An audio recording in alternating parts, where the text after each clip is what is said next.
What we imagine is what comes about. And because we imagine that the world is just here for our utility, we have turned it into a heap of resources for our exploitation. So we have to change our imagination, rekindle a living imagination to see a new world, to inhabit it, and to be a different kind of a person, not the exploiter, but the grateful recipient of a gift.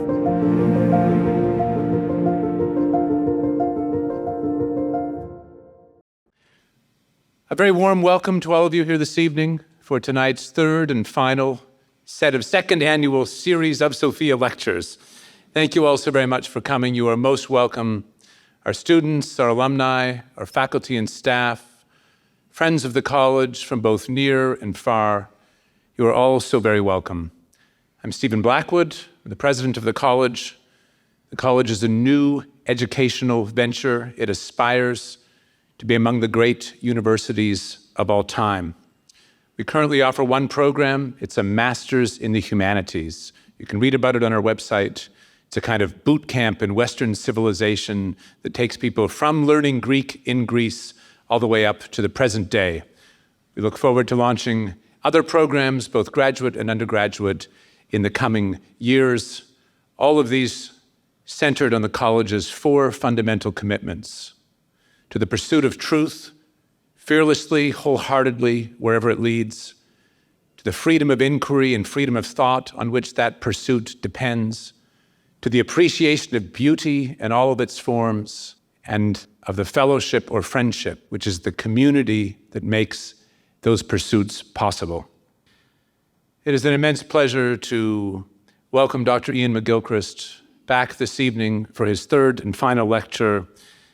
And I want to introduce him very briefly only by sharing a metaphor that Iain himself uses in the introduction of his most recent two-volume work, The Matter with Things.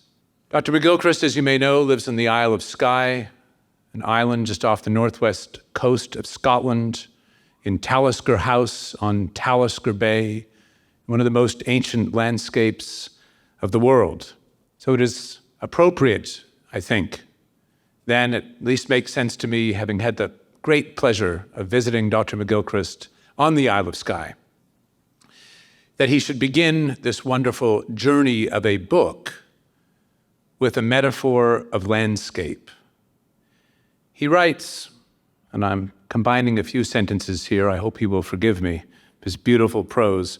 If we want to introduce others to understand the beauty of a landscape, we take them there and explore it with them, walking on the hills and mountains, pausing as new vantage points continually open around us, allowing our companions to experience it for themselves, so that every succeeding view will disclose some new aspect of an always changing landscape with which at every turn they become better acquainted.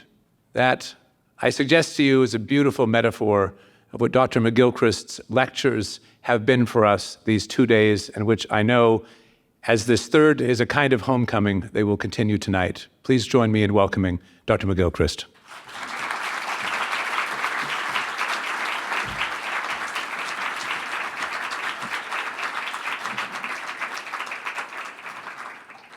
Well, you've had the best of this evening already. I think I would go back to your colours as well.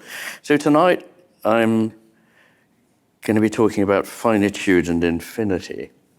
And I'm afraid I have some bad news. None of us will be able to ever leave this room. Because in order to do so, we'd have to get to the door. But before we get to the door, we get halfway to the door. And before we even get halfway, we get a quarter of the way to the door. And before we get a quarter of the way, we have to go an eighth of the way. And you see where this is leading. It's an infinite series of steps. And an infinite series of steps cannot be done in a finite time.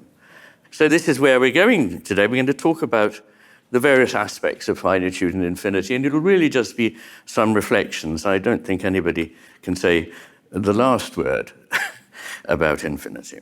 I've talked in the first and second lectures about wholeness and the cosmos. Now it's time to turn to the element that links and bridges them, indeed overarches the whole, imagination.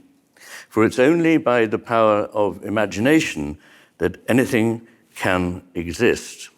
So what is the nature of imagination? When I say that it's only through imagination that anything can exist, I don't mean to say that it's all made up and it's a terrific fantasy, but quite the opposite. For it is only in the imagination that things become ultimately real. You see, most of the time we live in a simulacrum of the world, one created by our left hemisphere, which is always representing what should be present. So something is present to us, or as I would prefer, using a slightly odd turn of phrase, presences to us, which is a translation of Heidegger's concept of Anwesen. It's a more active idea than just is present, like you go into the room and there's a lot of stuff. No, the thing is that through your imagination, this, whatever it is that you're attending to, comes freshly into existence for you if you pay imaginative attention. And thus, when we use the imagination, what we're doing is wiping away that representation, that simulacrum, and actually being there for the first time.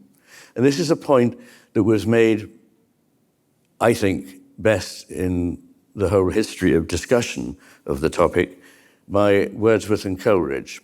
Wordsworth, in the preface to Lyrical Ballads, comments on the boredom of urban life. In fact, interestingly, boredom is a concept that only came in the 18th century, or at least the word only came in the 18th century. Before that, there wasn't the word boredom. And the first people to experience it very sharply were at the Enlightenment, where one aristocratic lady thought she would throw herself out of the window because she was just so bored. And this has not hitherto been so much of a problem. There was Acadia that was suffered by monks at times, but it's not really quite the same thing. But he thought that representation was inauthentic, as it obviously is, and it was that inauthenticity that led people to be bored and crave further stimulation, which in turn they would get bored and accustomed to and need further stimulation. I imagine we can probably feel resonances with that conception in the world around us. That was something that Wordsworth really talked about all his life and talked about imagination as a moral power. And I think what he meant by that was that a lot hangs on how we use our imagination. We have to be careful what we imagine, because when we imagine something enough, we become like it. I'm not talking in some rather mystical sense, simple psychological experiments that show that if you prime people, even by just mentioning certain words like old and grey-haired and so on, they behave more like old people. And you can manipulate the way in which people act by just getting them to imagine certain situations. And so, at a much deeper level, what we imagine is what comes about. And because we imagine that the world is just here for our utility, we have turned it into a heap of resources for our exploitation. So we have to change our imagination, rekindle a living imagination to see a new world, to inhabit it, and to be a different kind of a person, not the exploiter, but the grateful recipient of a gift. And this was a theme of really all the romantics. This is Shelley, actually, the best painting of Shelley, made just a few days before he died. And in his defense of poetry, he wrote, "Imagination purges from our inward sight the film of familiarity which obscures from us the wonder of our being. It compels us to feel that which we perceive and to imagine that which we know. It creates anew the universe after it has been annihilated in our minds by the recurrence of impressions blunted by reiteration." It's another way of saying what I have been trying to convey. So for Wordsworth and Coleridge, the concept of imagination was very important, and they distinguished it sharply from fantasy. And in doing so, they were striking out in what was really a manifesto, the preface to the Lyrical Ballads, published in 1805, a revolution in the way in which we conceive poetry and conceive art in general. That it's not just, I think, what is it the Pope says, what oft was thought but ne'er so well expressed. In other words, the ideas, the realities are the same, but they're just rather well dressed. It's a very 18th century concept. But Wordsworth was rebelling against this and saying that is fantasy. When lords and ladies dress up as shepherds and shepherdesses and we have a little pastoral play, we prettify the world. But Wordsworth wasn't interested in pretty. He was interested in the beauty, the awe-inspiring power of nature. And he realized that we all too quickly familiarize ourselves with the living world in all its extraordinariness and forget about how extraordinary, remarkable, and awe-inspiring it is. And only imagination can bring us back to that. Because imagination is integrative. It perceives connections between apparently disparate elements, indeed specifically between opposites. Interestingly, and in keeping with the theme of the coincidence of opposites, it's also the very power which creates individuation. So it creates individuation, but that is not in any way in contradiction to the fact that it shows a unified whole. I've talked about this the last 2 days, so I'm hoping these ideas are not entirely unfamiliar. Coleridge wrote in his literary autobiography called Biographia Literaria, which is probably, again, one of the best tracts on the nature of poetry in the English language. Imagination reveals itself in the balance or reconciliation of opposite or discordant qualities, of sameness with difference. We've had that one. Of the general with the concrete. We've had that one. The idea with the image. The individual with the representative. The sense of novelty and freshness with old and familiar objects. A more than usual state of emotion with more than usual order. And this is extraordinary because what he's actually describing is the union of the products of the two hemispheres here in every case.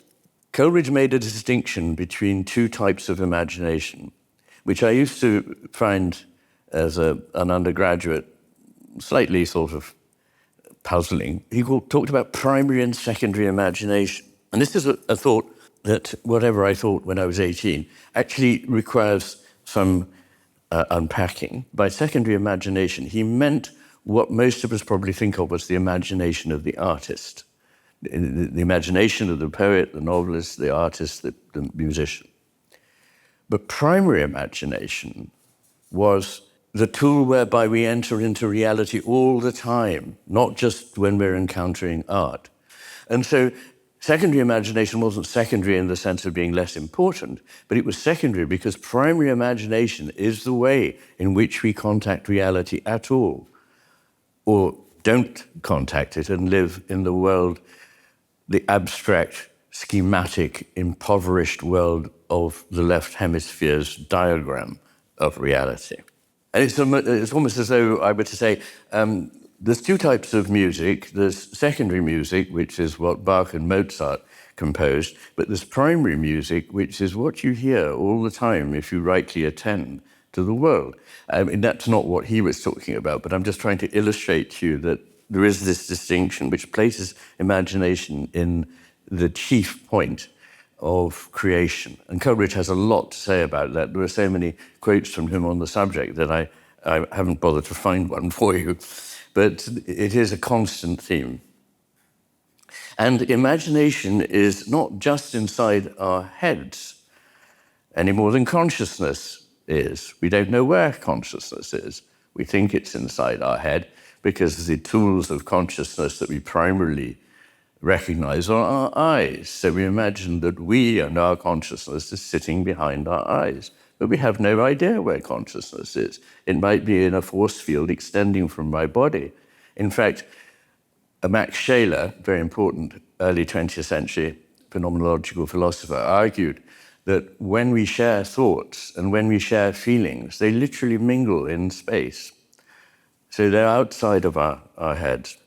And so it's possible for Blake to say, and I think I've got a nice little picky of Blake, to the eyes of the man of imagination, nature is imagination itself. And just to show that it's not just visionary poets of the 18th century who think like this, the great 20th century physicist Richard Feynman says, the imagination of nature is far, far greater than the imagination of man. What is meant by this imagination of nature? What can he be talking about?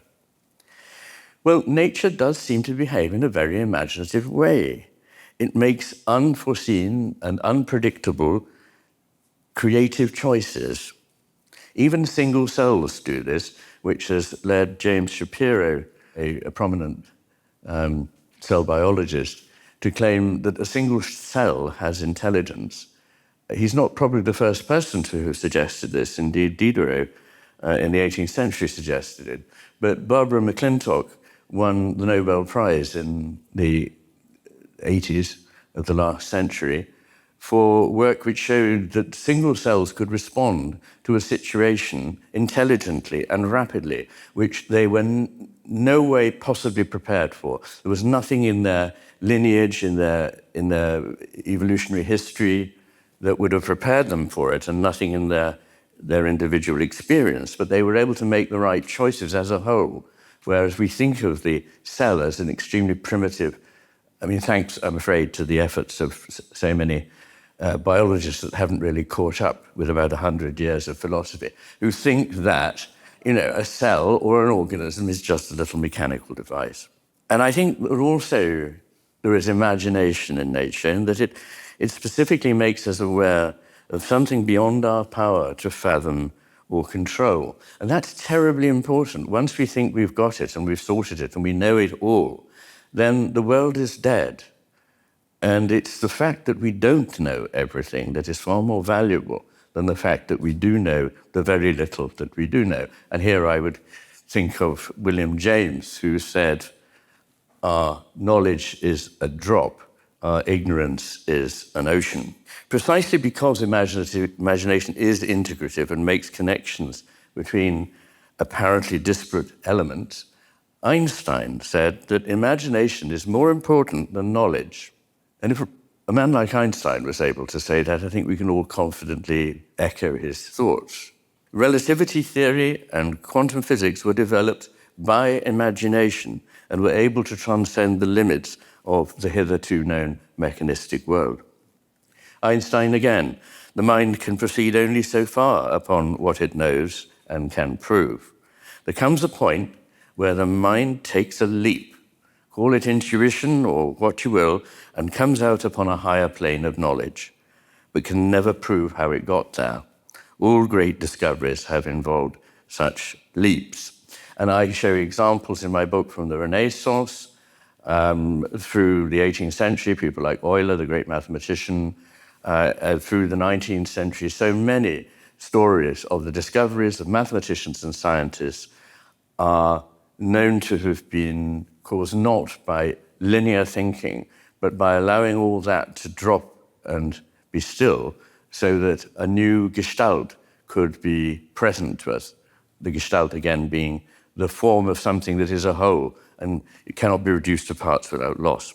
And one nice story is of William Wilson Morgan, who discovered the nature of the galaxies in the sky. He was an astronomer, and he was puzzling about it for many months. And then he was walking home one evening, and it suddenly occurred to him that they must have a spiral structure. Spirals again. For at least the last 300 years, and arguably much longer in the Western world, we have come to see the universe as, at best, a mechanism, if not a mere agglomeration of material bits and pieces, without intrinsic order, purpose, or meaning. Its wholeness has been lost, and with it our capacity to understand ourselves in relation to that whole. This follows an exaggerated tendency to use our analytic and therefore naturally fragmenting faculty to the exclusion of our capacity to see complex wholes, and above all, to understand the profoundly relational nature of all that exists. It is, in effect, an assault on the imagination. All that exists is relational. That's Feynman, by the way. And this is not Feynman. This is, or maybe it was after a long day at the office. But this is Blake's picture of Urizen, this demiurge god, your reason, which he fought a battle against all his life. It represents the encroaching rationalism that was going on at the time he was alive, the end of the 18th and the beginning of the 19th century, and which tries in Blake's mythology to destroy the vitality of imagination and the senses, the world of imagination and the world of the senses, subjugated to a thin abstraction. So what has all this got to do with the finite and the infinite? Well, the world of imagination, said Blake, is the world of eternity. Bear that in mind as I continue to speak, because I think there is an important connection here. Well, I'll try to explain what I mean. Certainly what is truly imagined transcends measurement and categorization, the left hemisphere's particular forte. I will return to the imagination, but first let's look at what we can say about infinity, if we can say anything at all. So how can we approach infinity? The profound 15th century philosopher, mathematician, theologian, scientist, and general polymath Nicholas of Cusa, sometimes called Cusanus in my part of the world, and I believe Cusanus in your part of the world, who wrote many wonderful tracts, and they're not that long actually, and I do recommend them. But probably his most famous is De Docta Ignorantia, which means of learned ignorance. He was aware that there is a kind of knowledge that gets in the way of truly understanding, and that beyond knowledge there is a kind of unknowing, which is wiser than the knowing. This is a very familiar concept in Eastern traditions of wisdom. Cusanus, or Nicholas, makes this point. Every inquiry proceeds by means of a comparative relation, whether an easy or a difficult one. In other words, we see what something is by going, oh, it's like that, so now I understand it. Hence, the infinite, qua infinite, is unknown, for it escapes all comparative relation. There's a tendency to get round this by thinking of infinity as the last in a series of escalating or diminishing numbers. But there is no last, and infinity is not part of any series. That's the left hemisphere trying to do things in a linear, stepwise fashion. I'm going to suggest that that is not how we arrive there. Rather, like our insights into mathematical and scientific truths, there needs to be a leap. So from Cusanus, we have this idea that a circle is such that you can inscribe polygons into it. You can try and approximate it with straight lines, whether they be seconds or tangents. But the tangents can be ever so many, but they never actually reach a curve. And so you get something like this. Now, this is interesting. This is something drawn by a man called Jason Paget, who was a furniture salesman in Canada. And he was badly beaten up one night, and as a result sustained an injury to his right hemisphere. He had global injuries, but most specifically to the right hemisphere. And I devote quite a few pages to his case in The Matter of Things, because it's terribly interesting. You start seeing a different world through the eyes of somebody who can no longer accommodate what the right hemisphere knows. So he disliked curves.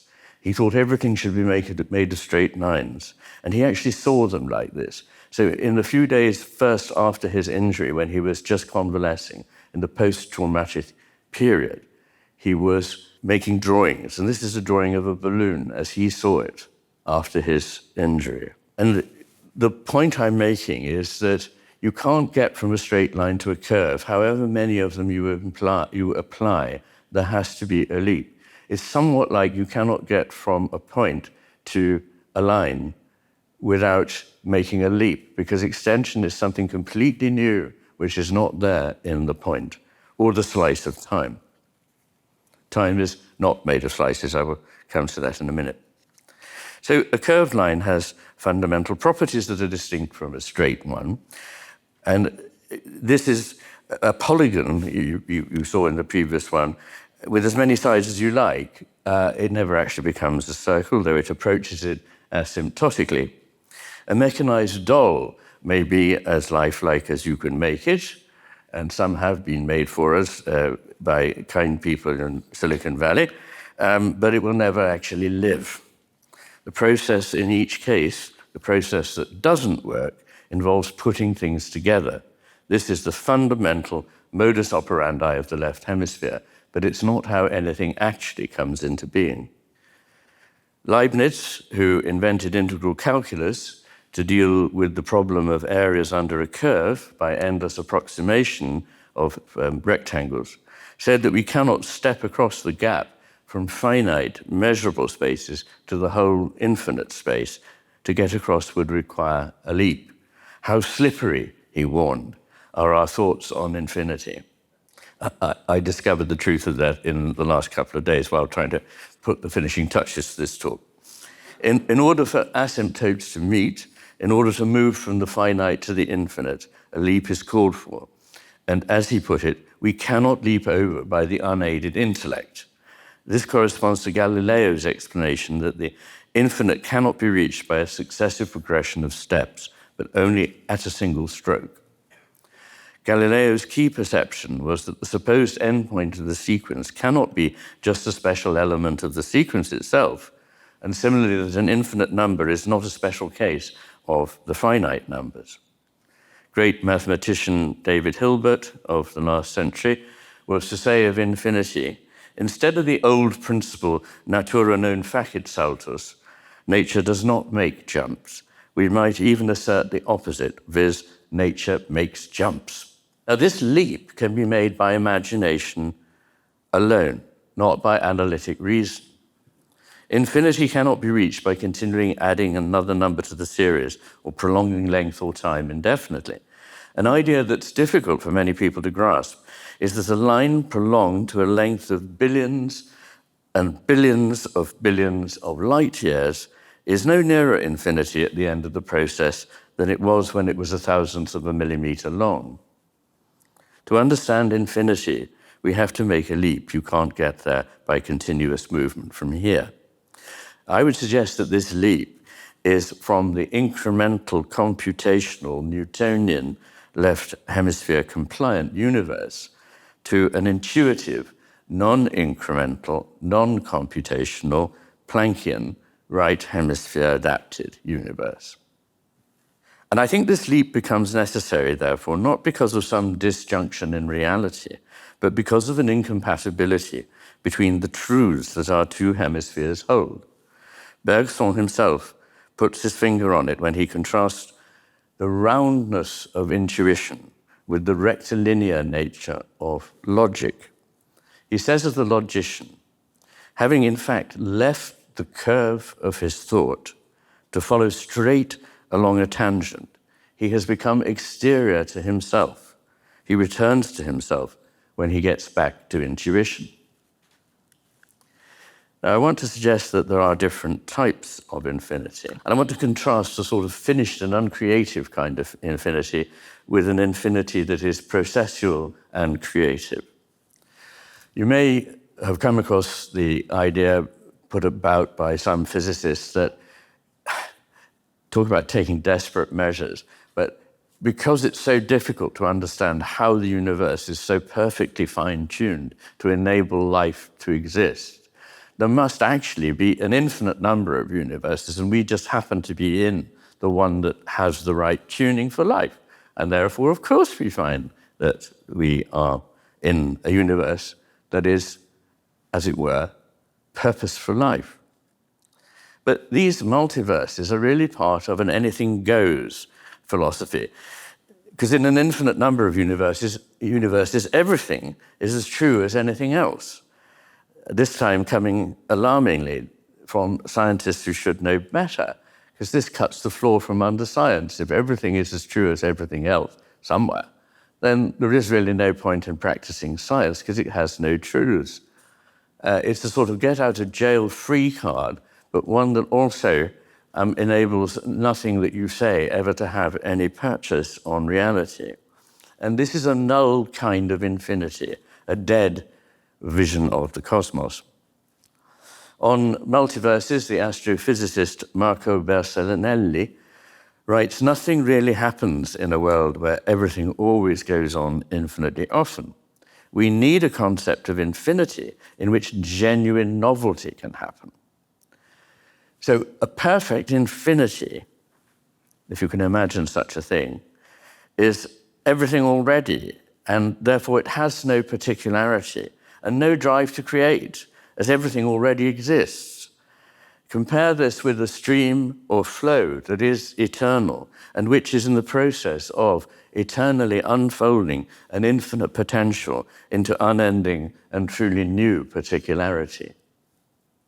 We could call the first fully actualized infinity and the second potential but actualizing infinity.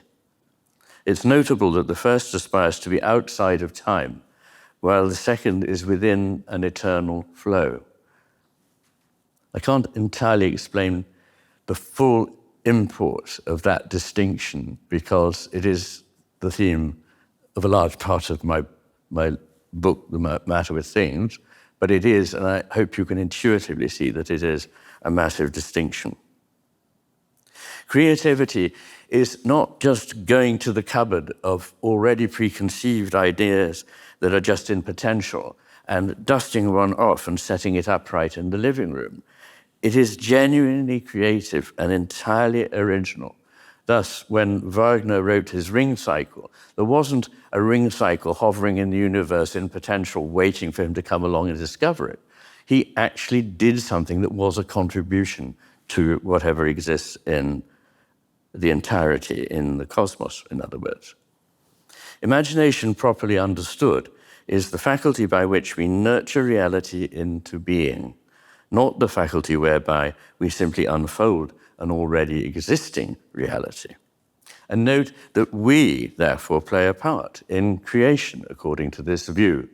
This is consonant with that wonderful insight in the story of creation that I told you from the Lurianic Kabbalah, in which the particular role and duty of humanity is to mend the shattered vessels and restore them to something more beautiful than they were before they were broken. Tikkun. The mathematical physicist Edwin Nelson, in fact, distinguished what he called potential and actual infinity. He described a feeling of loathing and oppression when thinking about what he called actual infinity. Following Whitehead, who of course was a great process philosopher, he called it the antithesis of life, of newness, of becoming. It's finished. Perfect literally means complete, completed. It means thoroughly made, perfectum. And if it's completed, it's done with. There is no more to say. The achieved infinite of the left hemisphere is unreal because it never can be achieved and is lifeless. The constantly becoming processual infinite of the right hemisphere is real and life-giving. Now, this is related to a distinction between motion and stasis, again, not for the first time. I may have referred to the idea that Bergson saw that time was essentially seamless. It could not be put together from moments. Once you have a stretch of time you can refer to, you visualize it like a line on a sheet of paper, and you can therefore point to a point in it and say that was a moment in time. But time can only be dissected into artificial moments after the fact. There are no moments that compose it going forward. And in this, it's like a melody, that it is seamless. And Bergson uses the image of a lady's fan, which in those days was a fashionable accoutrement. and they were often painted with scenes. And he said, it's not like unfolding the fan, which whether you do it slowly or fast, the picture will always be the same. You know what it is. But it's something else that is actually unknown until it arrives. And you get devitalization once flow is lost. Very dramatically, actually, in the case of schizophrenia. So schizophrenics have an unusual perception of space and time in which things are broken up into repeated slices or moments, rather like an old-fashioned juddering cinefilm. And for these subjects, according to Iain McGilchrist, who was a great Franco-Polish psychiatrist in the early part of the 20th century, he says the schizophrenic subject is attacked in his vital dynamism. He can only juxtapose. His thoughts are actually as immobile as statues. Traveling by train, he will complain that the world goes past too fast for him to find the static moments with which to solder together mentally the infinite number of points into which thought had sundered motion. So left hemisphere thought on its own is concerned with stasis. In the very first lecture, one of the pairs that I put up for contrasting left and right is the left wants to immobilize something so that it can capture it, whereas the right hemisphere sees that nothing is ever actually motionless. And of course, we need both kinds of perception. I'm not saying that somehow we all ought to have our left hemispheres cut out. They are valuable. They're valuable servants, but they're only valuable as servants, not when they think they know it all. So to the more veridical right hemisphere, God, truth, and infinity are all processes, not things, comings into being, not entities that are already finished and fixed, or ever can be finished and fixed. All three seem to me, however, like rivers, to combine stability with flux. So, two sayings of Heraclitus, all things flow, but by changing, a thing remains the same. What did he mean by that? What he meant was that the river is always changing. You can't step into the same river twice, was another of his sayings. One of his pupils made the witticism that you can never step into the same river once, which is probably true, because if you think about it, you are in flow, the river is in flow, so there is no moment at which you can achieve that. But in any case, all things flow, but by changing, a thing remains the same. And that sounds mystical, but it's very obvious when you know about biology. So if you think of a cell, you think of it as having a clear sort of boundary and being a rather static thing because you could take a photograph of it and it appears in a school textbook. But actually a cell is, the membrane is coming and going. Things are entering into it and moving out of it all the time. And it's only by being able to change in this way that it is able to survive. In fact, the word metabolism literally means change. So when we metabolize, the way in which we can persist in being, we persist through change. And this distinction led Blake, he was crazy in some ways, but he was also undoubtedly the most brilliant man because he used his imagination to access truths that other people don't see. He said, the hours of folly are measured by the clock, but of wisdom no clock can measure. Time, therefore, refers not to a thing, but to a process. Perhaps one could say eternity is more, like time itself, an adverb, a how, a manner of being, not a noun, a what, a thing. In other words, we live temporally, we live spatially, we live in time and space. We must not, in other words, imagine infinity to be a noun and a quantity, left hemisphere fashion, and therefore a finished entity, but a process of a certain kind, and therefore adverbial, right hemisphere fashion. And a third distinction I'd like to make in types of infinity is transcendence versus immanence. A creative force, I have suggested, requires an element of resistance. Resistance is essential to movement, to change, to creativity. And I've said something about my idea of the status of matter, that it is actually a form that consciousness takes in order to inject a degree of constraint or restraint or resistance into the world, and a degree of permanence for a while, just in order to enable things to be created. Because if there wasn't anything like this, it would just be a mad rush of thoughts all at once. So time is essential, matter is essential. And of course, an all-embracing power must therefore also embrace limitation. Hence there is transcendence and immanence. And I am a panentheist, which is not the same as a pantheist. A pantheist is somebody who believes that God is all things. Basically, God is the sum of everything that there is. But I believe in something slightly different, which is panentheism, which is that God is in all things and all things are in God, but God is not exhausted by the knowledge of the sum of the things.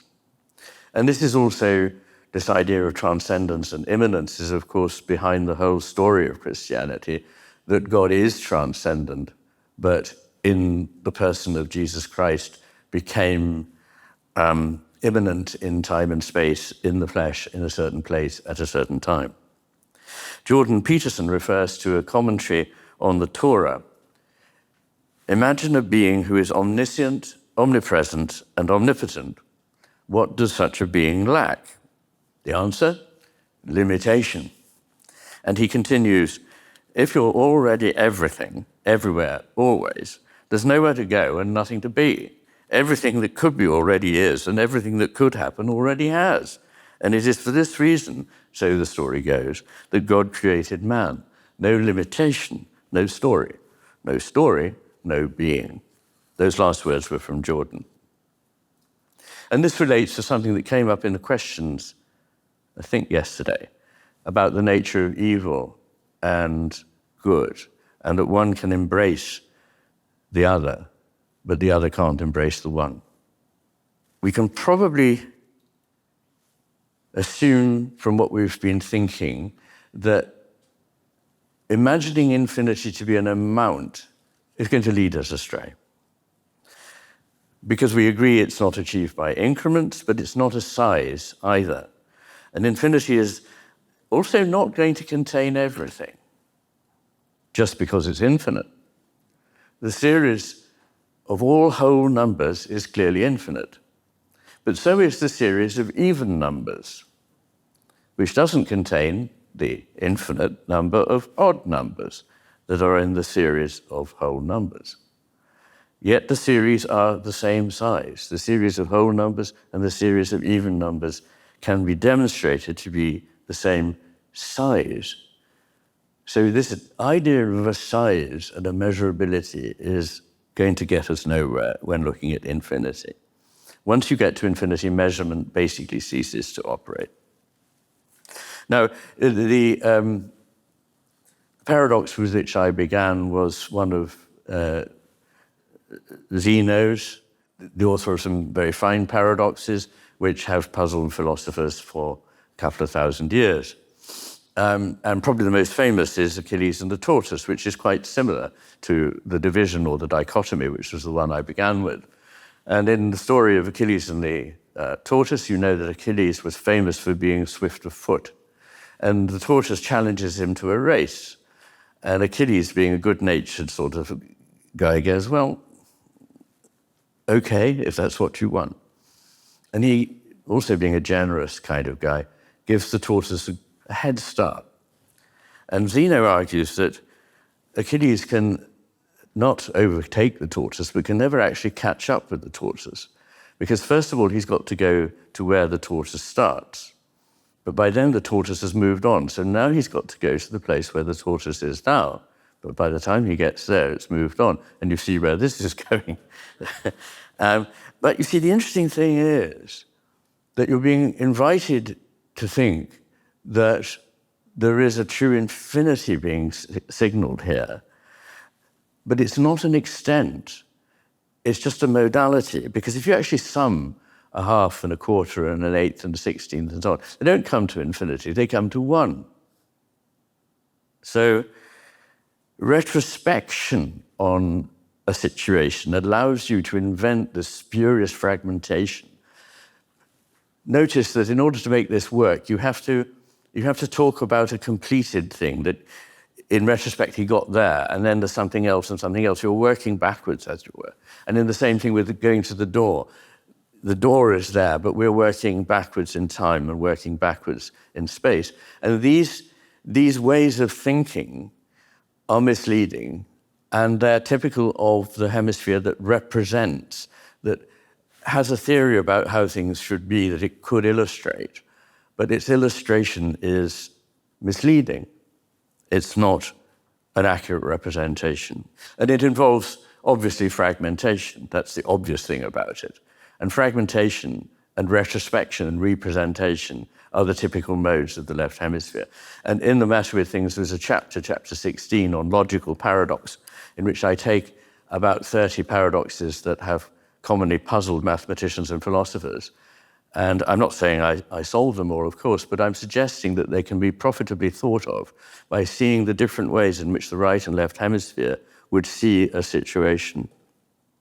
Important ratios we find everywhere in nature, and we saw one yesterday, phi, or the golden ratio. These numbers are things like pi and e and square root of 2, can only be approximated, never finally reached. It's said that they are irrational, that is, its inherent reality can in the nature of things be specified only imprecisely. But actually the nature of anything can only be specified imprecisely. The fact that specification doesn't finish, only mental constructs of ours can be fully specified. The fact that specification doesn't finish doesn't make the number large. It merely underscores that relations are eternal processes. The infinite is what has no measure, no quantity. That's what's demanded of it, though, by the left hemisphere, if it is to be considered real. According to scientific reductionism, all that is real must be measurable, manipulable, and reproducible, which leaves no room for what is in its nature immeasurable, cannot be manipulated in the lab, and is unique, such as love. But it's as real as anything in the world. So, would it be better to think of infinity as a quality? The poet Blake uses the word infinite in one form or another 71 times in his rather modest corpus, twice as often as Shelley or Wordsworth, whose corpus was larger, and nearly 3 times as often as Coleridge or Milton. Keats used it only once. Even more striking is Blake's reference to infinity in time, otherwise known as eternity, which he referred to an amazing 681 times.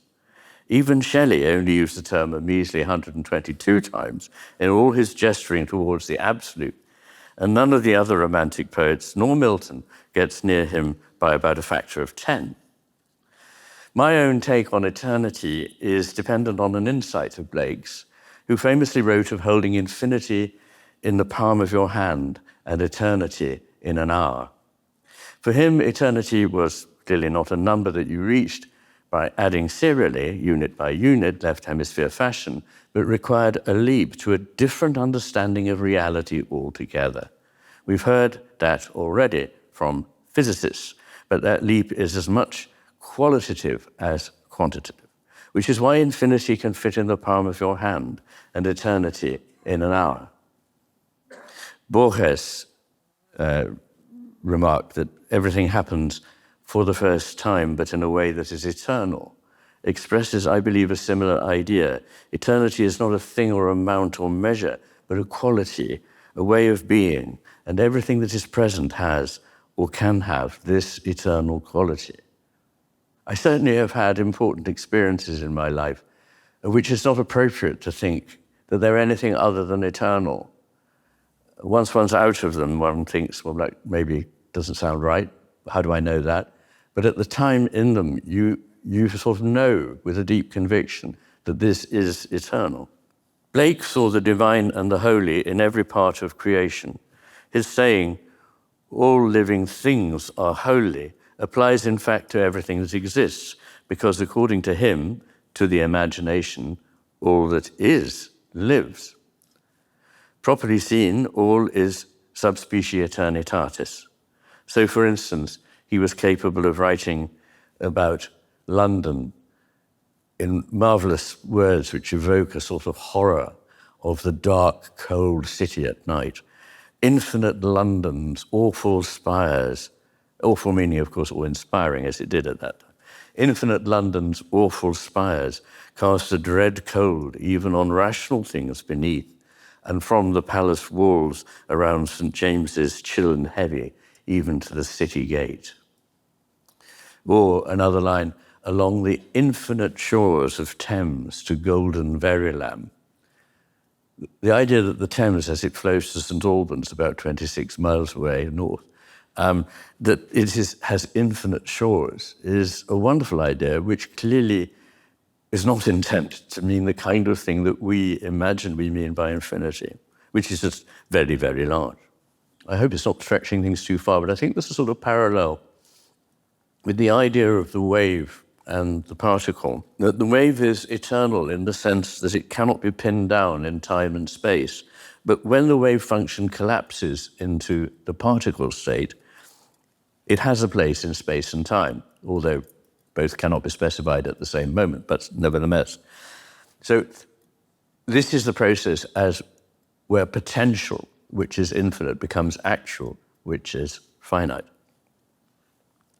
So actualization, represented in human experience by action, is transitory, limited, and potential is eternal and infinite, which explains why Heidegger says that potential is probably greater and more important than actuality. I think, as usual, there are two sides to these questions. You may know the Chinese conception Wu Wei, which is often translated non-action, although actually it's probably more truly translated as non-determined action, but in any case. The Tao Te Ching says, a truly good man is never doing, yet leaves nothing undone. A foolish man is always doing, yet much remains to be done. So the left hemisphere, in contrast with the right hemisphere, is the hemisphere of doing. It sees us as powerful, willing action and carrying things out in the service of our ego. The right hemisphere is, if you like, more than acting, is laid open to experience. And experience is something we feel as much as know.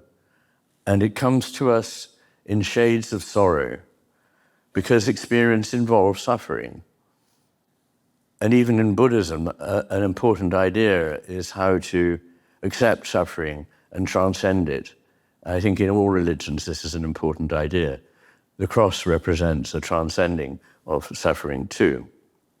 I just want to quote these marvelous words, partly because they're just so marvelous, from Wordsworth.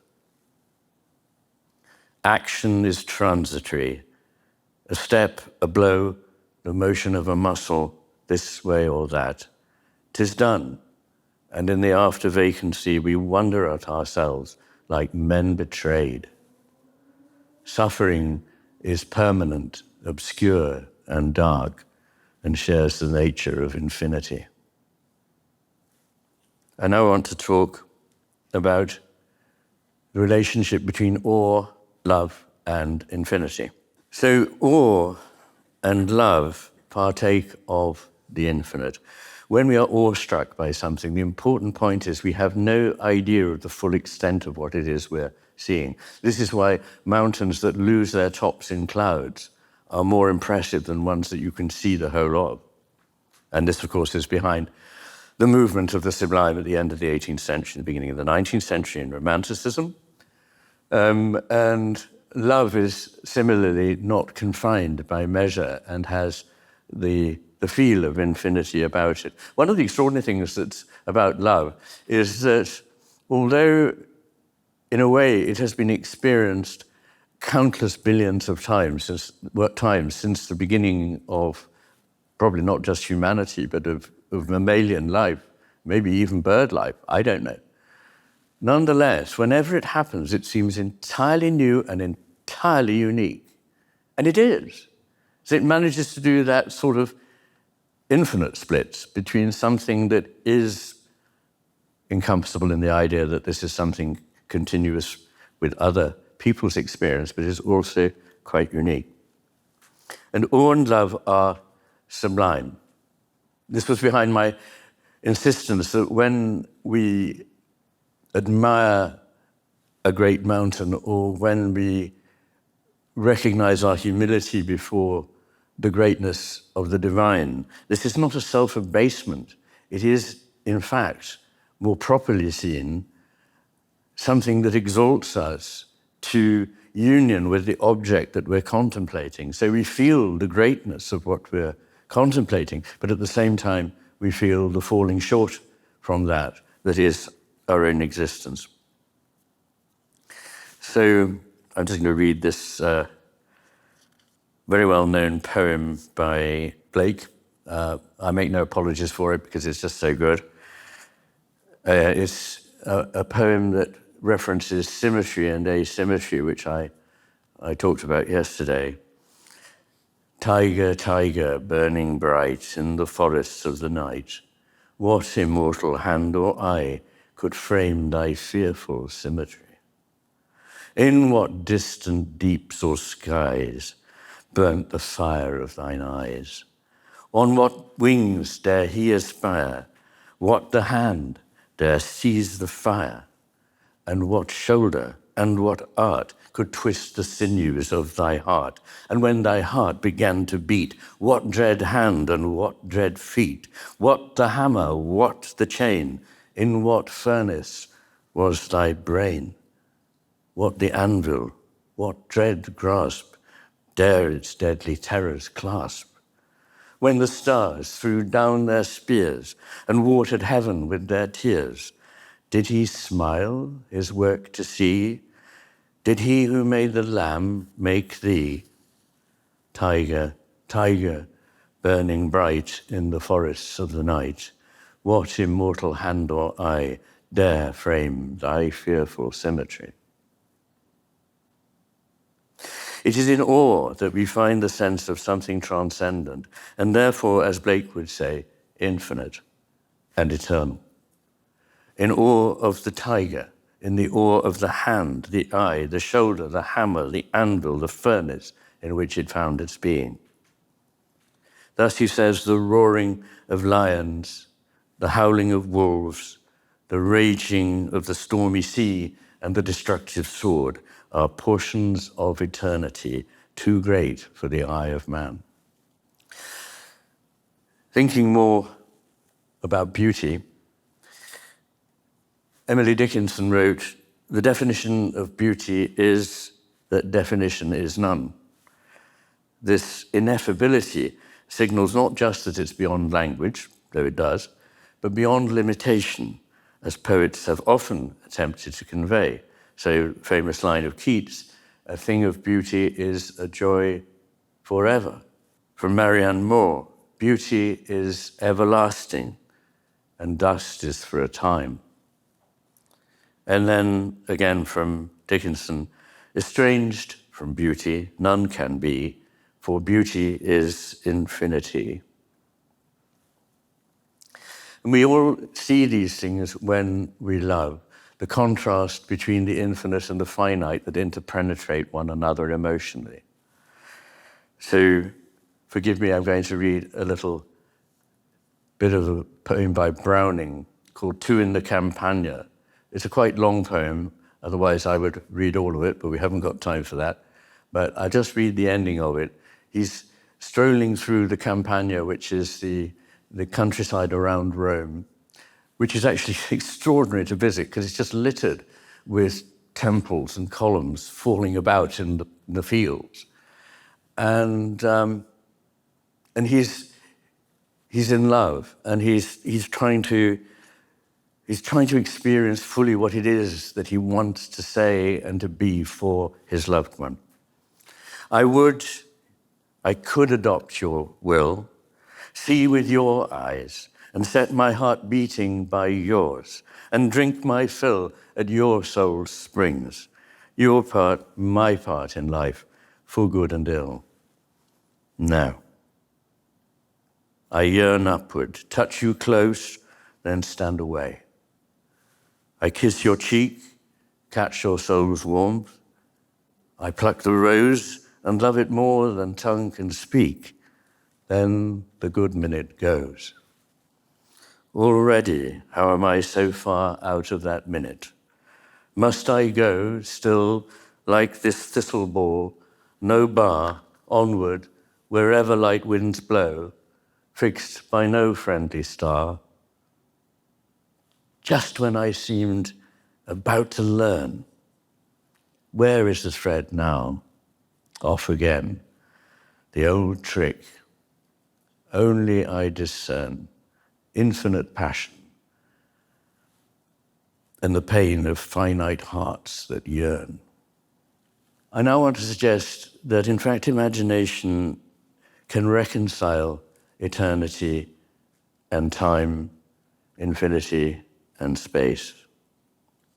And again, I'd like to take a clue from Blake.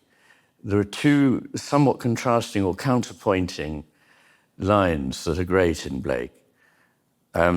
One is, eternity is in love with the productions of time. And I think that has divine resonances, because after all, we are the productions of time and the divine is eternity. But it also suggests a way in which the business of particularization is an enrichment of the generally eternal.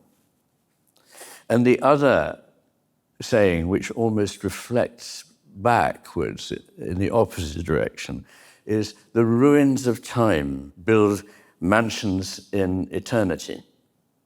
And so whatever it is that is here eventually falls to ruin, but is not lost because it has built mansions in eternity, like, once again, those mended kintsugi vessels. So we can see through the finite to infinity, and this is the role of the imagination. In the Bhagavad Gita, Lord Krishna advises Arjuna, when one sees eternity in things that pass away and infinity in finite things, then one has pure knowledge. But if one merely sees the diversity of things with their divisions and limitations, then one has impure knowledge. Blake, characteristically, goes further. The infinite alone resides in definite and determinate identity. Seems like paradox. The infinite resides in the definite and determinate identity. I think the point that Blake is making is that we do not come to understand or experience the infinity, or for that matter, the eternal, by attempting somehow to transcend the finite or the temporal, but by immersing ourselves in them in such a way as to pass into the infinite, manifest there where they are. The path to the infinite and eternal lies in, not away from, not even to one side of, the finite and the temporal. The infinite and eternal are manifest here, where we are, within the translucency of space and time. What I mean by translucency is that when you see through things, it's not that you wish away or fail to see what it is you're looking at. You see it very clearly, but your eye can pass through it to see something beyond. In fact, Blake has a saying specifically about the eye passing through, like seeing through a window. And this brings to mind Goethe's idea that you find the general through the particular, you find the eternal through the temporally bound. And Blake saw that this forms a parallel to the relationship between the particular and the general, that we find the general manifest in the particular, not by turning our backs on it. We're easily made to feel how small we are. We have no control over the vastness of the universe, so it seems alien and our impotence in the face of it triggers a feeling of insignificance. But the size of the universe is entirely irrelevant. Whether things in our world have value or not is a question wholly independent of the size of the universe. I recall a remark of the comedian Peter Cook's. As I looked out into the night sky, across all those infinite stars, it made me realize how unimportant they are.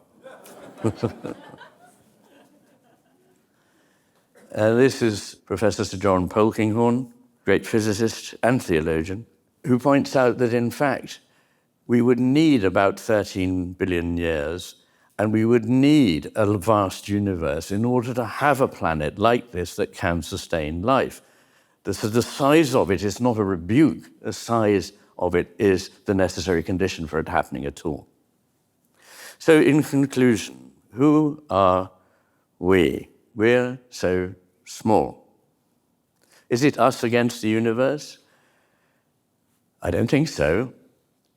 Again, I refer to the wonderful Mary Midgley, sadly now dead, but lived to a great age, who was a friend of mine. This cosmos is, after all, the one that has produced us and has given us everything that we have. In what sense, then, is it hostile? Why this drama?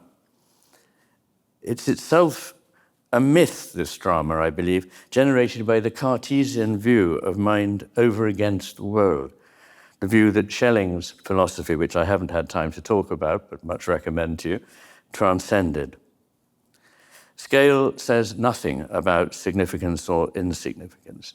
Instead, what is a much better guide to significance is purpose. Now, as you all know, that is a word that must never be uttered in a scientific setting. It's a sin against the Holy Ghost. However, all biologists, and indeed now all physicists, recognize that there is massive purpose everywhere in the universe. And at some point in the last century, J.B.S. Haldane, a great philosopher and biologist, said words to the effect of, purpose is the mistress that every scientist cannot do without, but will not be seen within public.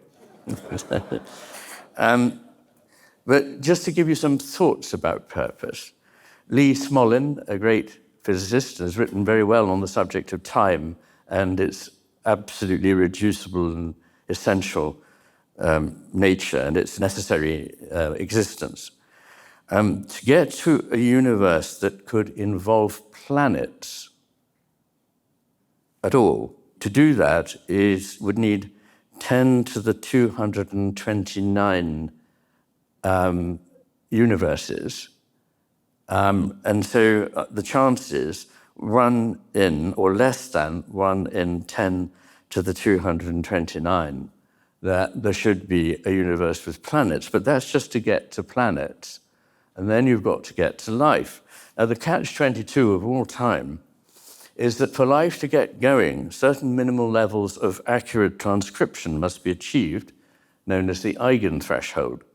But for that to be achieved demands the evolution of a still more complex system to have been already achieved. Eugene Koonin, the senior investigator at the National Center for Biotechnology Information, and therefore no woo-woo merchant, writes the probability that a coupled translation replication emerges by chance in a single observable universe is less than 1 in 10 to the 1018. That's 1 with 1018 zeros after it. Impossible to imagine, but just to put it in perspective, the entire number of subatomic particles in the observable universe is estimated to be a mere 10 to the 86. Then every time you go up one number, you multiply by 10, the magnitude. So imagine. Say purpose. What is our purpose? And what is the purpose that validates a life? It can't be persisting in existence. Some long lives are worth less than some short lives. And I think I may have already mentioned Whitehead's rather beautiful idea that if just carrying on existing is the goal, then life is a very bad bet, because the best way of persisting in existence is never to have lived. And indeed, as things have got more complex, like running up to the human being, we've got rather shorter lived, not longer lived. But I'm sure it was also not just to be comfortable, sit on the sofa with a six-pack and watch the latest Netflix. Mind you, I'm sure that's a very nice thing to do. But it can't give purpose to our lives. And Wittgenstein said, I don't know quite why we're here, but I'm pretty certain it's not just to enjoy ourselves. Life, I believe, offers responsiveness and co-creation. These are complicated but beautiful and simple ideas. I say complicated but simple because responsiveness, we know what we mean by that. But of course, what it means is a calling to and an answering of. It's in the root of responsibility, which we have to life, to one another, and to the cosmos. It's in the idea of responding to another voice, to a call from something. And this idea of co-creation, that we're actually called to be part of what comes into being, I think is a wonderful idea that we shouldn't let go of. So what is the purpose of our lives? I believe it's the power of imagination that enables us to experience awe and beauty, the complexity of the universe, and understand the wholeness of the cosmic order, and to reflect goodness, beauty, and truth in our lives. And by doing so, change the course of things, however small the left hemisphere chips in it may be, but we have no idea how big that may turn out to be. And in the realm of ideas, emotions, and spirit, rather as in eternity and infinity, measurement ceases to make sense. It leads us onward, it leads us back in some ways to wholeness and beauty, which is the very meaning of the word cosmos. It leads us onward and into the spiral of progression in which heaven and earth come together. And the cosmic order itself, what is it like? Well, it's very hard to say anything about the ground of being. In fact, strictly speaking, anything you say is bound to be false. On the other hand, being the creatures we are, we want to gesture towards something that makes sense. And the things that I can say about it, because all experience suggests that this is the case, is that it is creative, that it is unbounded, that it is inexhaustible. It is, in other words, imagination, which is creative and is not just repeating something, but exploring something ever onwards that is new, living, and beautiful. So I quote again Blake, "To the eyes of the man of imagination, nature is imagination itself." I hope that means a little more at this stage than it did when I first uttered those words. So I just want to leave you with some thoughts. First of all, some illustrations of the cosmos. One here is by Hildegard of Bingen, a 12th century German mystic who had mystical experiences, and this is her vision of the choirs of angels. About 1150, this would have been executed. Here is an Islamic manuscript of the 16th century. Here is a picture of Christ in Judgment, the Pantocrator, from the Dekulon monastery in Greece. Here is a Tibetan mandala. What these all show is beauty, orderliness, complexity, and singleness in their whole conception. And when we look out at the universe, we see something very beautiful, but it also has spiral structure.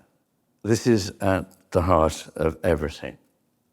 Now, I just want to end with a few words, because people often say to me, you've certainly expounded a view about the hemispheres, how they differ, and how importantly we've lost the vision of the right hemisphere. We're left with only the somewhat inferior vision of the left hemisphere, useful as it is, but only something that will feed our greed and our lust for power. So what are we to do? It's a very good question, and there are some very mundane answers to it, but I want to think about this at a higher level. First of all, how small really are we? If you have love, how great is it? The lover says, my love is as broad as the sky, is as deep as the oceans. How broad is that? How big is that? It's no good saying, well, it's actually very tiny, because it isn't. It's huge. And the task of change begins in here. No change has ever happened in the history of humankind which has not come from changes in here. So we need to begin changing the way we think, each one of us individually. And we can start, not tomorrow, but tonight, by exercising a vision that I hope I have partially laid out before you and hope to have inspired you by. But we also need something out there. And what is that? The answer is, I think it's Ralston College. I mean that because we desperately need to get back to a broad, deep understanding of the world in which we're situated, which we've been given as a pure gift. We don't know why or how, but we have. And it's our responsibility to understand it, to look after it, to nourish it, to help it grow, not to destroy it. And we can't do that without some help. And some of that help must come from institutions that in the past were often monasteries, were centers of learning as well as religion, and now are communities that have set out to rediscover what it is we've lost. And I believe that Ralston, the brainchild of Stephen Blackwood and his friends, is an incredible step along that path. And I want to see it flourish and grow, and I want to see other institutions springing up here in America and across Europe, particularly because we need it more than in the East, but also in the world of the East. So thank you for coming tonight. Thank you for listening to me. Thank you for supporting Ralston College. And thank you to Stephen for inviting me here and hosting me so beautifully.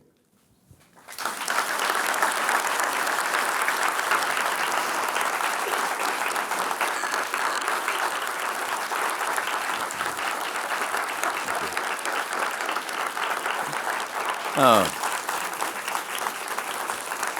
Bless you. Thank you. No. Thank you. Thank you. Thank you. Thank you.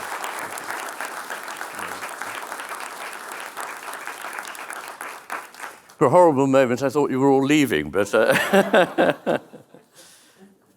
So we have a little time for questions.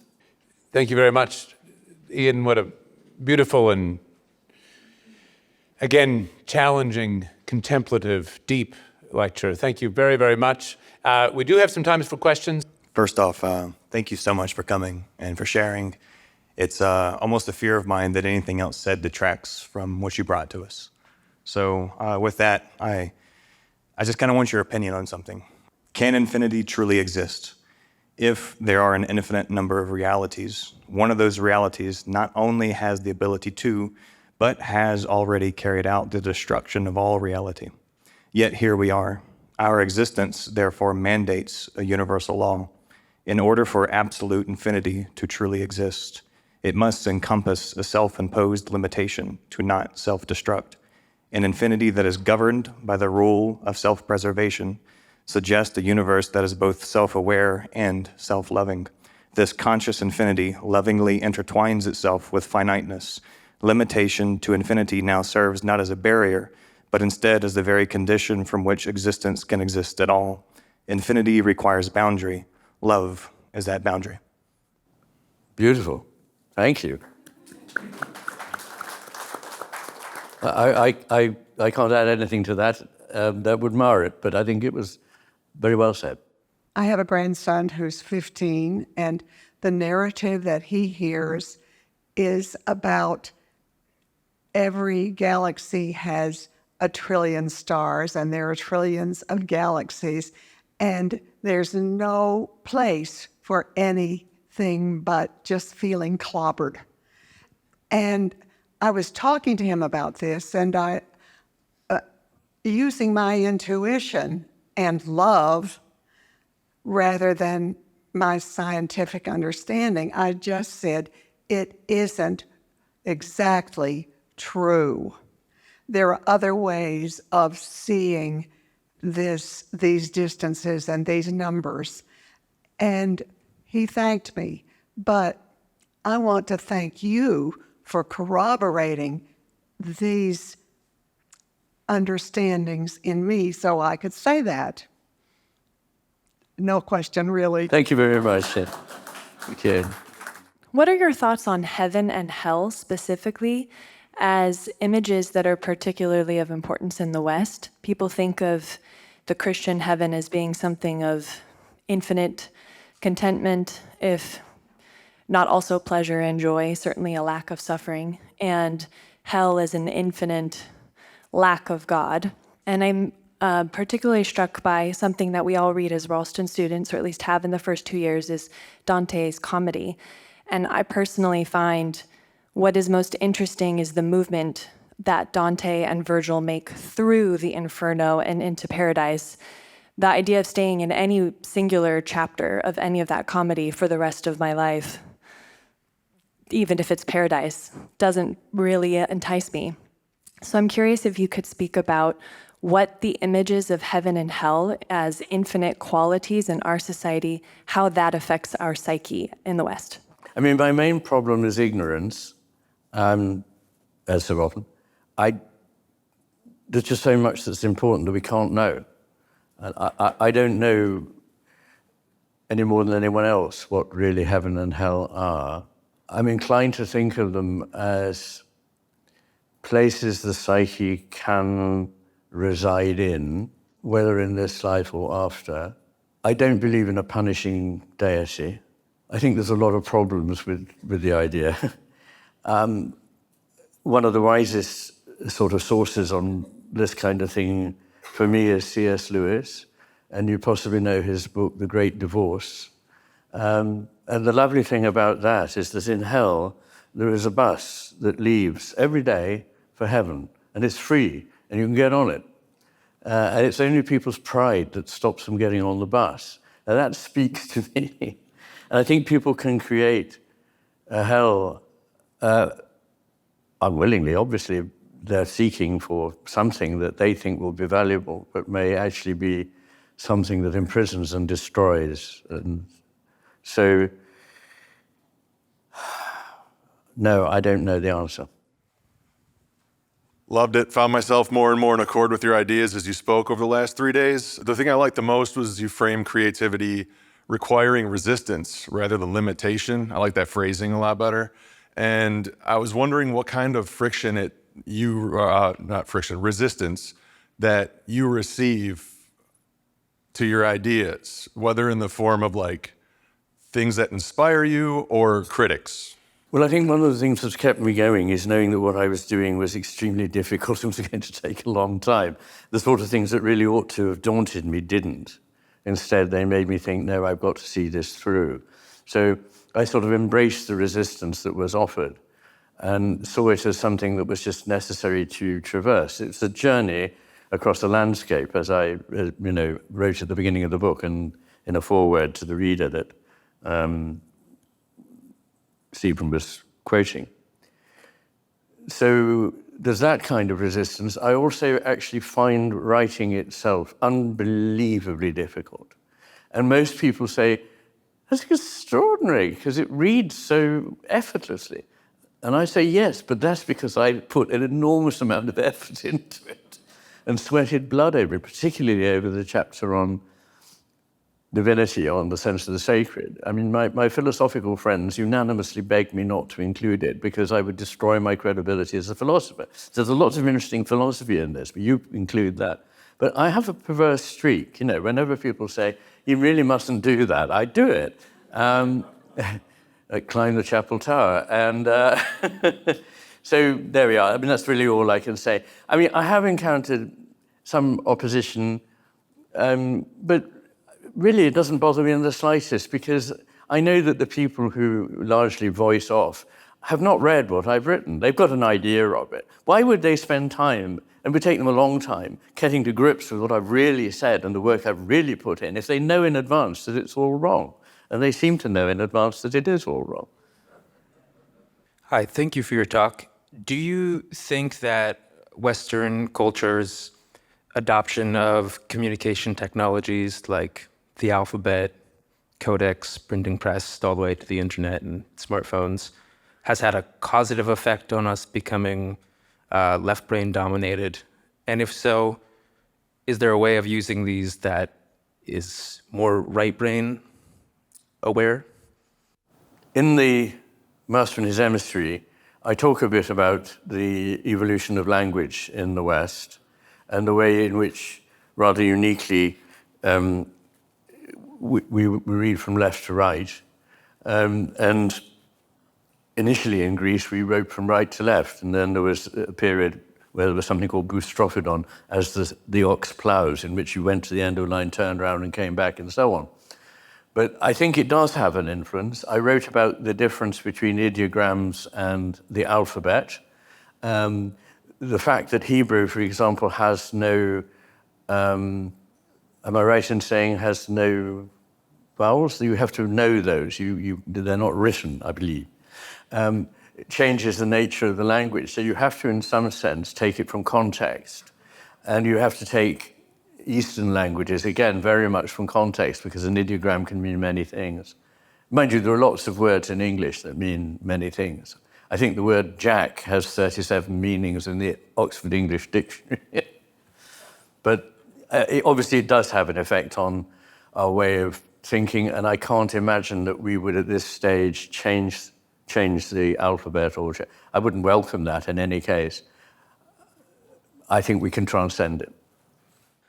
I was wondering whether you might be able to comment, because ultimately it's our choice to do what we do when we do it. Yes.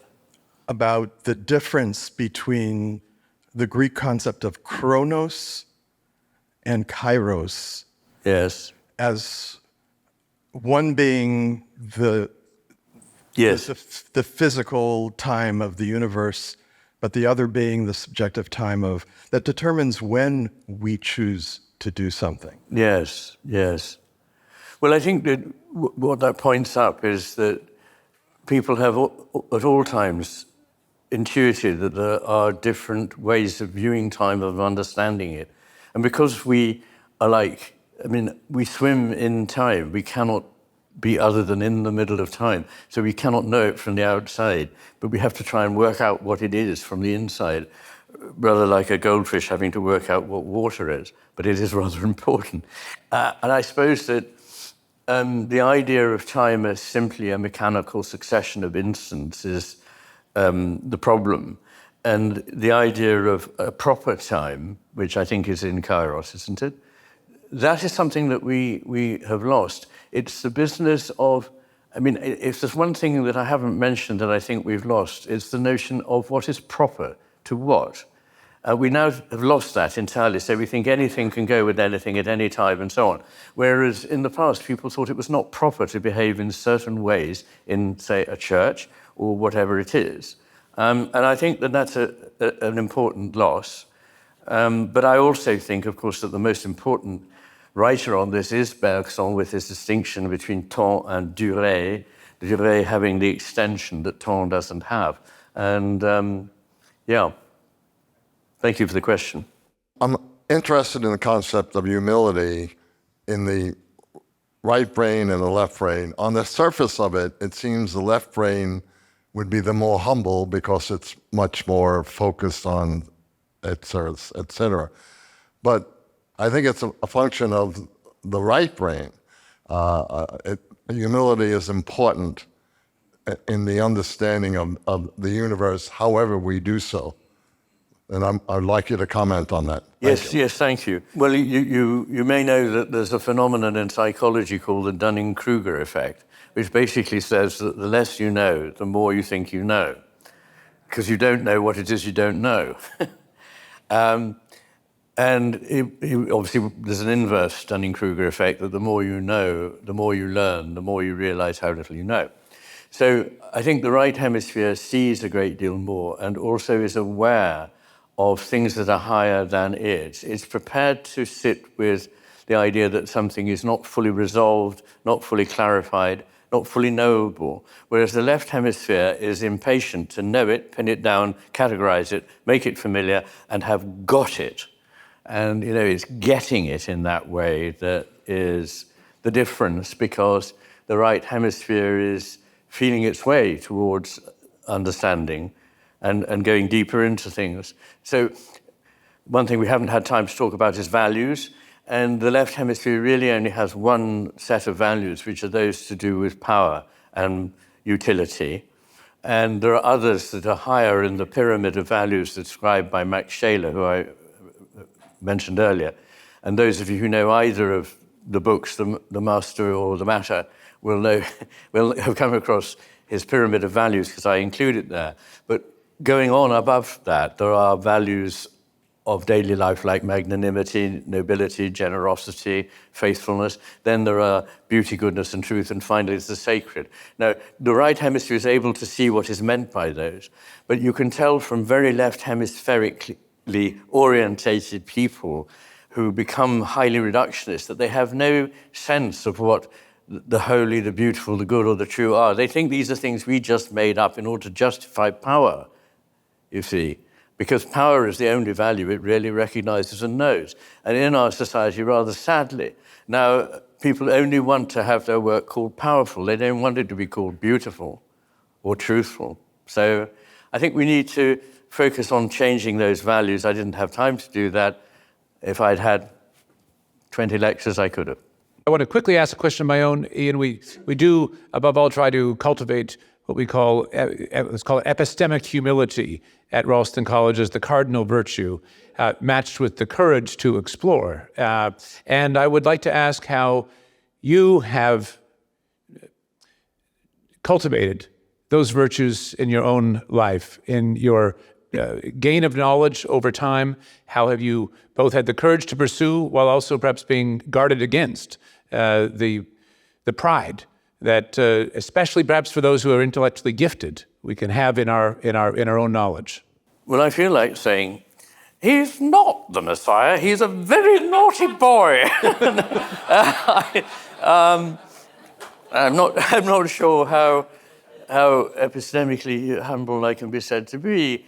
When one knows one's inner thoughts, one realizes that one's a mix of many things. But one thing that was impressed on me very early was the idea that there are many sides to a question. And I do think that's a simple point that cannot be raised often enough, because there are so many people who believe there's only one way of looking at something and they have it. And what's more, they're going to silence anybody who differs from them. This is the death of the intellect. It's also the death of a civilization. So we really, really need to stand up for free speech and also toughen up a bit. I mean, the educational system I went through was one in which I was firmly put in my place. I think I told you the other day that at a time when I'd got a scholarship to Oxford to study English literature and had been the editor of the school magazine, The Wikimist, for 4 terms, and normally anyone was only so for 1 term. The final report I received from my English teacher was, Ian's writing displays many faults. And we didn't go around kind of massaging egos and worrying about offending one another. People were blunt, and just said, well, this work is just not good enough. I mean, fortunately, that didn't often happen to me, but I'm telling you, this is the kind of importance to know your limits. And so that's what I'd really say. I'm also a bit of a self-doubter, constant worries that I'm not right. But on the whole, when I see the alternatives, I think that I'm backing the winning horse. Over the past couple of days, we talked about a lot of different forms of art and like image, sculpture, vases, kimonos, and then today poetry, and you've mentioned music throughout. So I'm wondering if you have an opinion on what the highest form of art is and why. Ooh. Not really. I mean, I think, as you can tell, I am, in love with poetry. Have been all my life. I'm also in love with music. I love great painting. Some of the things that have most transfixed me in my life have been architecture. There are two churches I remember, particularly Santo Spirito in Rome and Vierzehnheiligen in Bavaria, where I went in and I was completely bowled over. I've seen photographs, but it's nothing like being in the building and feeling the space in relation to your body.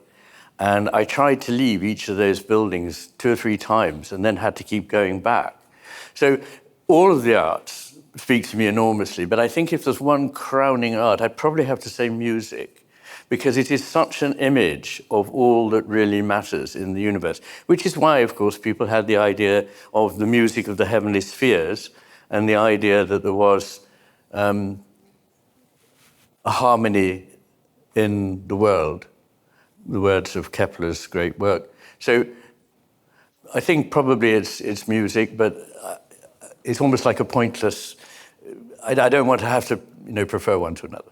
I've been listening a lot to the discussion about artificial intelligence, and it seems pretty clear intuitively to someone who's not a big tech nerd, basically, that the way that these guys tend to talk about intelligence and thought is deficient.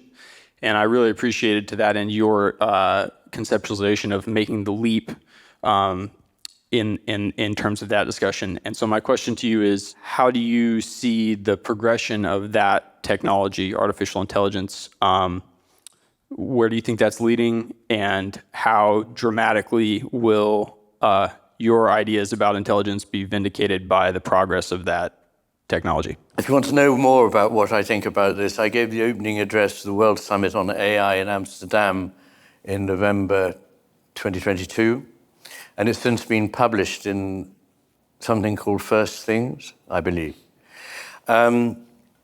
Essentially, I am extremely worried by it. Not that I think the machines will become like people, but absolute impossibility. My main worry is that people will become like machines, and I think they already are. I think if you listen to the way people talk and think about things now, increasingly the vocabulary is from electronics, and they seem to think of themselves as databases and so on. This is terribly worrying, and a narrow vision of life based very much on power, that power, of course, not necessarily being used for good. There's nothing that says that technology is necessarily good or bad, but it's as good or bad as the uses to which it is put. And unfortunately, we being fallen creatures in love with getting and grabbing, it's in the service of that. And I worry particularly about it furthering totalitarianism. Very obviously, that's a huge worry. I worry about it corrupting the way in which we think about ethics and about art. I mean, ethics cannot be reduced to a set of rules. In fact, to follow a set of rules is unethical. You need to have a spirit that is orientated towards things. Just following the procedures will not make you good. So the whole idea that we can reduce these things to something that can be fed into a computer program is very worrying. It seems to me another example of the extension of the power of the left hemisphere in the world. When I say another, one of them is the extraordinary, I wouldn't say flourishing, the extraordinary mushrooming and explosion of basically bureaucracy, administration in everything. It's such a drag on, literally a drag on progress. It slows things down. It's infinitely complicated and expensive to run. You have to have huge buildings, pay people a lot of money to stop you doing things that the institution you're in is supposedly doing. I know that's a little bit of a parody. I do know that we do need administration, and we do need to have some overarching procedures, but I believe it's gone crazy, and that now it's strangling the very thing it's supposed to be aiding. And I don't think it's surprising that many of the people who are heading up this so-called revolution in AI are autistic or on the autistic spectrum, because characteristically people on the spectrum don't really understand what the right hemisphere is doing. I mean, I don't want to be categorical about this, because I always say there are autisms rather than just autism, and some are different and so forth. But there is that tendency. And so, yes, I'm deeply concerned about it. Would you say a little bit more about how you envision interfaith relations going forward and how those might be productive? I value it very much. I'm not a sort of narrow protectionist for any particular religion. I think I am a Christian, not a very good one, but I'm powerfully moved by its beliefs, its practices, its art, its everything. It speaks to me profoundly. But I'm also very, very interested in other religions. And funnily enough, when I wrote the chapter on the sacred, I expected, and everyone said, oh, all the atheists will come for you. Not a single one has. Guess who's come for me? The Christians. Because I didn't make it explicit about Christianity. Because my point is, and it's a simple one, I wanted to include as many people as possible. I didn't want people to go, oh, he's a Christian apologetic chap, you know. So I wanted to make it more general, but I've really got it in the neck from Christians, because there's a Christ-shaped hole in your argument. Well, I know, but I didn't want to frighten the horses, you know. And one of Christ's saying is, you must be gentle as doves and as wise as serpents. And I think that's right. You have to be a little bit cunning in how you put these things across if you're going to. I mean, that makes it sound like it's very calculated, but it's at least as much based on the degree to which as I said, I tend to doubt myself, so I don't know that I am sure that I think this or that or the other. Maybe just as a follow-up to that, some of your comments on imagination, and particularly the necessary leap of imagination, reminded me of faith and the necessary leap of faith. Yes. And maybe we have a misunderstanding today in our sort of left hemisphere culture on what faith is. But I would just love to hear your thoughts on faith and how that fits into your, like, faith as not just like general amorphous religious belief, but this peculiar Christian virtue of faith. It's amazing. There are a lot of big Christians coming out right here now, and How could that be? Yeah, I don't know how that could possibly happen. Have I encouraged this in some way? What can I say about this?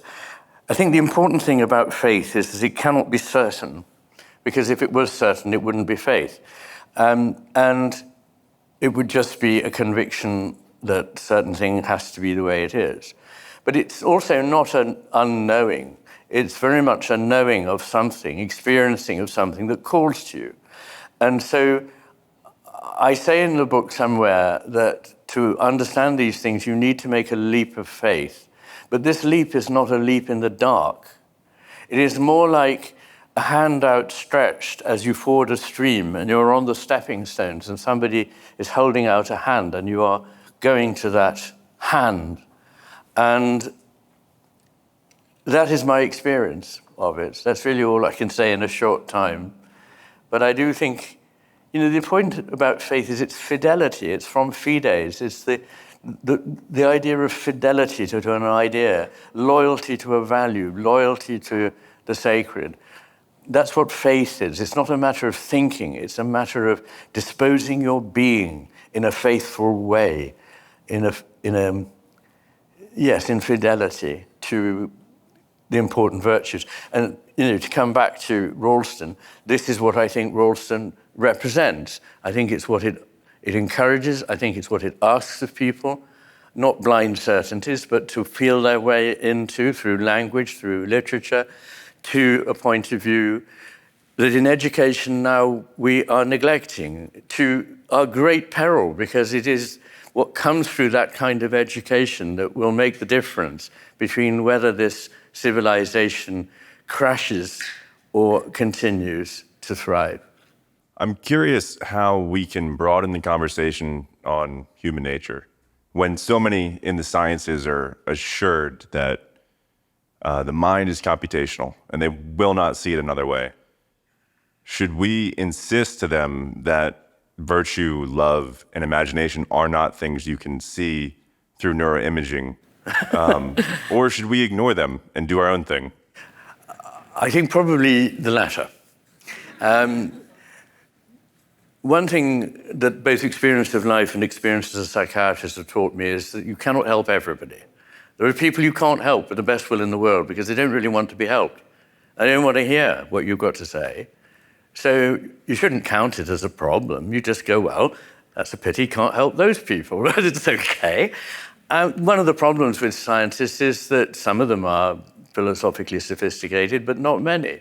So they go into science, particularly this is going to happen in the future because the humanities have been cut back from high school education in favor of the STEM subjects. Not that they're not important, but they're not an education. They just teach you methods and ways of thinking of a kind, but they don't immerse you in a path to wisdom in the way that the humanities can through philosophy, literature, and history, and understanding our situation in the cosmos. So I don't expect to hear wisdom from scientists. I wouldn't go there. It's crazy, you know. I mean, it's like going to a doctor and asking for a hamburger. I mean, this is not what they're there for. So, you know, go to the right place, and the right place is art and philosophy and wise people that run colleges like Ralston. I don't have any pretension of being able to find the words for myself, let alone for all of us, to express adequate gratitude for what, Iain, you have given to us these last few days, and here at Ralston College over this fortnight, in which you've so generously come to give of yourself and your learning to this fledgling community that has such high hopes for what it can do, not in numbers, but in the lives and souls of our students and in those whose their lives touch. I want simply to thank you from the bottom of my heart for coming to show us and to help us imagine what we can become. Thank you. It's been a joy. It's been a joy. Thank you very much.